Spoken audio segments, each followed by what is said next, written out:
வணக்கம் சார். திருக்குட்டி காசு காஞ்சிபுரம். நீங்கள் நம்ம பார்க்க போகிற வீடியோன்னு பார்த்தீங்கன்னா சோல்ட் அவுட் வீடியோ. இந்த வண்டி வந்து பார்த்தீங்கன்னா ஒரு வாரம் இருக்கும் வீடியோ அப்லோட் பண்ணியிருந்தோம். ஒரு சார் வந்து பார்த்தீங்கன்னா கள்ளக்குறிச்சி ஏற்கனவே ஒரு வாரத்துக்கு நம்ம வீடியோ போட்டு மறுநாள் பேசினார்.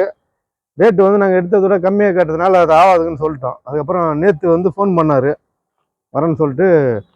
சரி வாங்க சார் அப்படின்னா காலையிலேயே வந்து பார்த்தீங்கன்னா செங்கல்பட்டு வந்து அங்கேருந்து ஒரு 10 மணிக்கோ 10:30 மணிக்கோ வந்துட்டாருங்க. வண்டி வந்து வாங்கின விலையோட கம்மியாக கேட்டார். அப்புறமா நாங்கள் உண்மையை சொல்லி அவருக்கு விலைக்கு. அதுக்கப்புறம் பார்த்தீங்கன்னா இதில் ஒன்றும் பெரிய லாபமே கிடையாது. உண்மையை சொல்லலாம் இல்லை வெறும் 800 லாபம் தான். நம்ப மாட்டீங்க. இருக்கிறதா தான். சரி அது ஏதோ ஒரு கம்ப்ளைண்ட் இருக்குது, இன்ஜெக்டர் கம்ப்ளைண்ட்டுன்னு சொன்னார். ஏன்னா நாங்கள் எடுக்கும்போது ஒரு மெக்கானிக்கிட்ட தான் எடுத்தோம். அவர் வந்து வண்டி நல்லா இருக்குன்னு சொன்னதுனால எடுத்துட்டோம். ஆனால் சார் வந்து இன்ஜெக்டர் கம்ப்ளைண்ட் ஏதோ இருக்குது, ரெடி பண்ணணும் அப்படின்னு சொன்னார். அதனால் இந்த கம்மி லாபத்துக்கு கொடுத்துட்டோம். ஏதோ நஷ்டம் ஆகாமல் ஏதாவது கிடச்சிதுன்ட்டு. சரி வேறு வண்டியில் பார்த்துக்கலாம். சார் வந்து இந்த வண்டி தான் எடுப்பாரான். சரி வேறு வண்டி எதனா எடுத்து கொடுத்து அதில் பார்த்துக்கலான்ட்டு அந்த வண்டி வந்து சோல்ட் அவுட் ஆச்சு. சாரோட கருத்து மட்டும் கொஞ்சம் கேள்வி.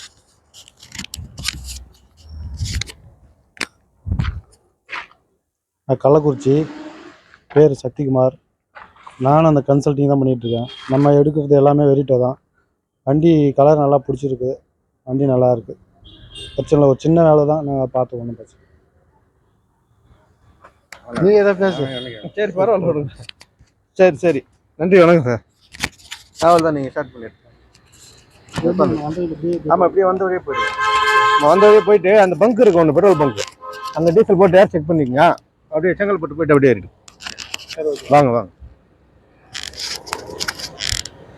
இன்று ரம்ஜான் பண்டிகை கொண்டாடும் உலகளாவிய அனைத்து இஸ்லாமிய நண்பர்களுக்கும் சகோதர சகோதரிகளுக்கும் என் இனிய ரம்ஜான் பண்டிகை நல்வாழ்த்துக்கள்.